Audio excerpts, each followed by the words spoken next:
अस्सलामुअलैकुम रहमतुल्लाहि वबरकातुहू। इत्तेहाद न्यूज़ में आप सभी का खैर मकदम है। रियासत की सियासत और बदलती तस्वीर, इस पर आज का तस्करा समझिए। कर्नाटक का नाटक वैसे तो पहले से ही काफ़ी मशहूर है। हर 5 साल में कुछ न कुछ नया कर्नाटक में देखने को मिलता ही है। एक बार फिर सियासी मंजरनामा बदलता देखा जा रहा है, क्योंकि बेंगलोर की सियासत का सीधा असर बेलगाम की सियासत और बेलगाम से सीधे रियासत की सियासत पर असर देखा जाता है। सबसे पहली तस्वीर अगर आज की देखी जाए तो बेंगलोर में सीएम इब्राहिम ने प्रेस कॉन्फ्रेंस के जरिए कांग्रेस की नाराजगी का इजहार किया और कांग्रेस से बाहर निकल जाने का भी अपना फैसला सुनाया और कांग्रेस पर खुलकर हमलावर हुए। हासिल इत्तला के साथ विधानसभा काउंसिल अपोजिशन लीडर का ओहदा सीएम इब्राहिम को मिलने वाला था, जिसके लिए वो ख्वाहिशमंद थे, लेकिन कांग्रेस के आला कमान ने बजाय सीएम इब्राहिम के BK हरिप्रसाद को दिया गया। वैसे भी पिछले कुछ अरसे से सीएम इब्राहिम कांग्रेस से कुछ नाराज थे और ये नाराजगी भी यकीनन अपनी अहमियत को जाहिर करने के लिए थी।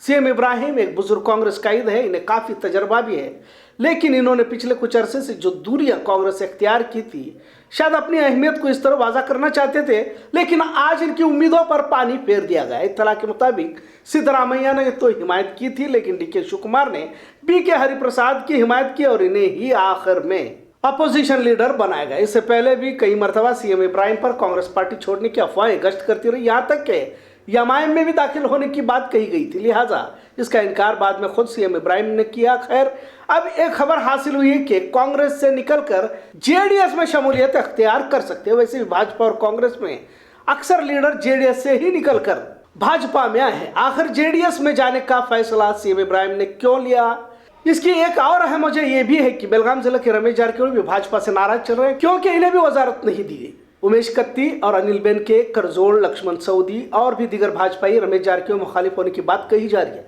जाहिर है इसी का नतीजा था कि इन्हें उमेश कत्ती के घर में जो मीटिंग बुलाई गई थी, इसमें जारकिहोली के किसी भी भाई को नहीं बुलाया गया, यानी कि रमेश जारकिहोली और भालचंद्र जारकिहोली की इसमें दावत नहीं दी गई थी। खुद वजीर आला बम्बई भी रमेश जारकिहोली की तरह गैर जिम्मेदारा बयानात मैं नहीं देता ऐसा खुलेआम कह रहे। इसका मतलब रमेश जारकिहोली के खिलाफ भाजपा में महाज खुल चुका है। जाहिर है तमाम जारकिहोली भाई अपना सियासी वजूद बरकरार रखने की कोशिश में लगे हुए। आज लखन जारकिहोली ने रमेश जारकिहोली की हिमायत में बात करते हुए कहा कि 16 नहीं 20 MLAs को भाजपा में रमेश जारकिहोली लाने की ताकत रखते हैं, इसलिए कि रमेश जारकिहोली ने हाल ही में 16 MLAs को भाजपा में कांग्रेस से निकालकर ला सकता हूं, ऐसा कहा था।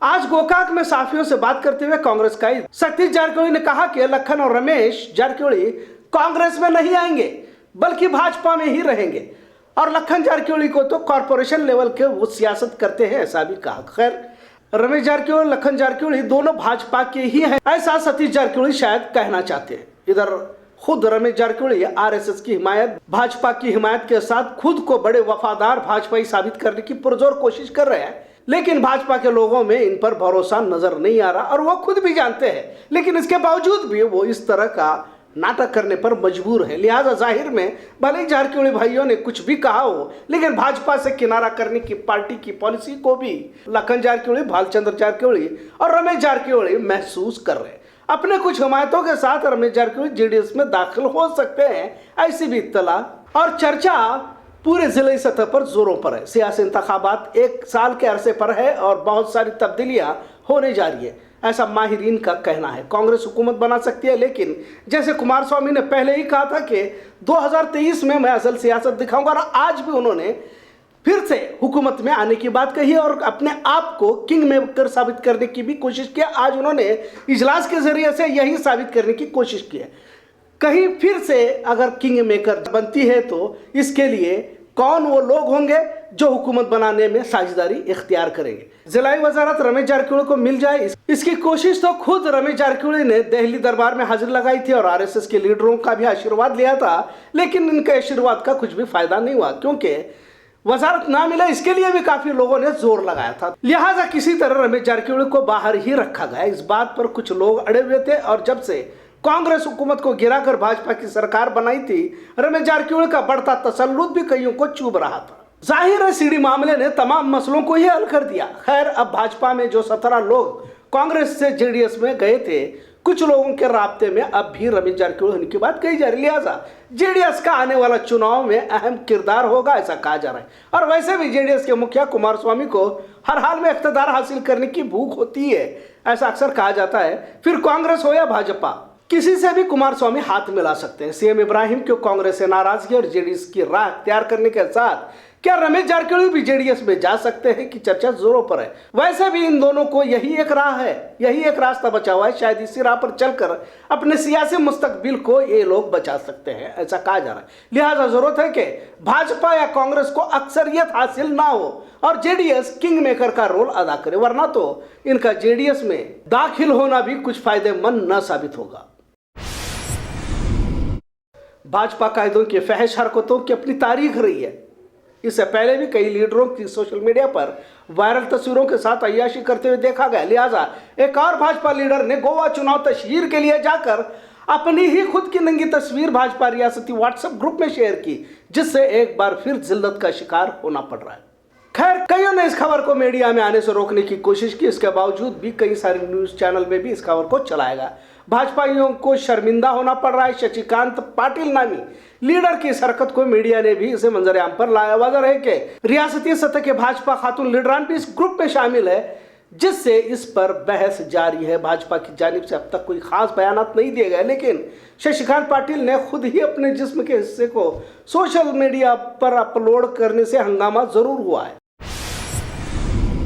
कल पूरे मुल्क में यौम जमहूरिया मनाया गया। संविधान आईने हिंद को जिस दिन लागू किया गया और जिस शख्स ने इस संविधान को लिखा था, उस डॉक्टर बाबा साहेब अम्बेडकर से ही कुछ लोग क्या नफरत करने लगे हैं, ऐसा सवाल पूछने पर मजबूर होते दिखाई दे रहे।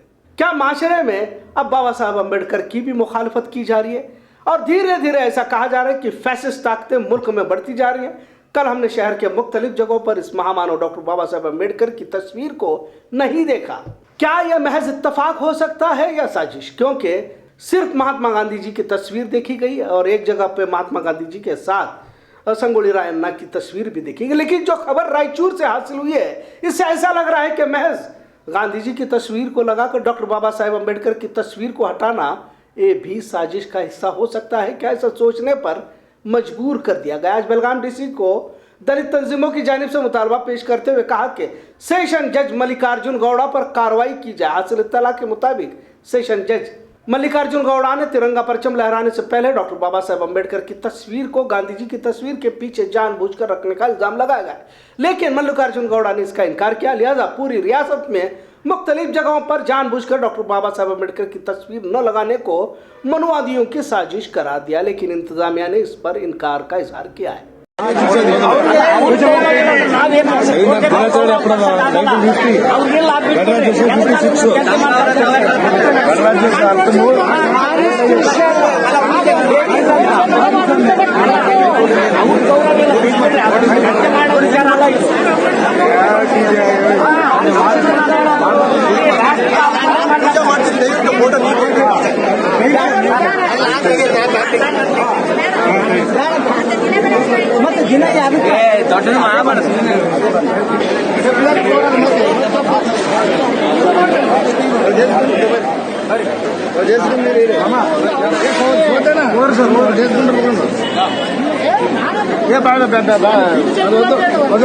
ఎవరికి బేకలేదు వాళ్ళు తీసారే, ఎవరికి బేకుంటారో వాళ్ళు పెడతారు.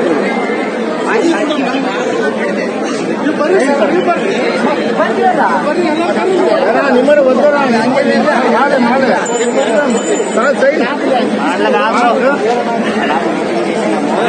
చేసుకోక మరి పోతే మరి మాట్లాడింది రైట్ రైట్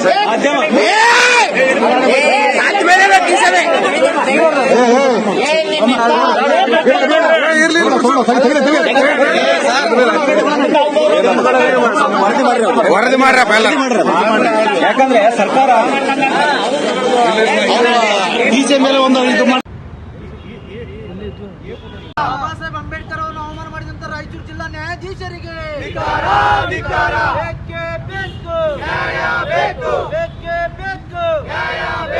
ರಾಯಚೂರು ಜಿಲ್ಲಾ ನ್ಯಾಯಾಧीशರಿಗೆ आज बेळगाव जिल्ह्याच्या वतीनं कर्नाटक दलित युवा संघटनेच्या माध्यमातून मान्य जिल्हाधिकारी यांच्यामार्फत उच्च न्यायालय ह्यांना एक या ठिकाणी मी निवेदन देण्यासाठी आलेलो आहोत. काल 26 जानेवारी संविधान दिवस असल्याकारणानं संविधान दिलेले महामानव डॉक्टर बाबासाहेब आंबेडकर यांच्या भावचित्राला मालार्पण करण्यासाठी लोकांनी विनंती करत असताना रायचूर जिल्ह्याचे उच्च न्यायाधीश यांनी जोपर्यंत बाबासाहेबांचं फोटो काढत नाही तोपर्यंत मी ह्या कार्यक्रमाला हजर राहणार नाही असं वक्तव्य केल्याबद्दल आम्ही बेळगाव जिल्ह्याच्या वतीनं त्यांचा या ठिकाणी निषेध प्रथमतः करतो. ह्या अशा हरामखोर न्यायाधीशांनी बाबासाहेबांच्याबद्दल वक्तव्य करणं हा मुळात चुकीचं आहे.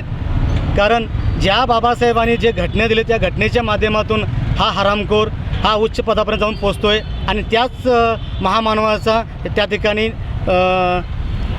त्यांचा तिथं तो निषेध करतो आहे. तर अशा ह्या न्यायाधीशाला माननीय कर्नाटक सरकार व उच्च न्यायालयाचे न्यायाधीशांनी त्यांच्यावर कठोर कारवाई करून आमच्या ह्या समाजाला व देशाच्या जनतेला न्याय मिळवून द्यावा.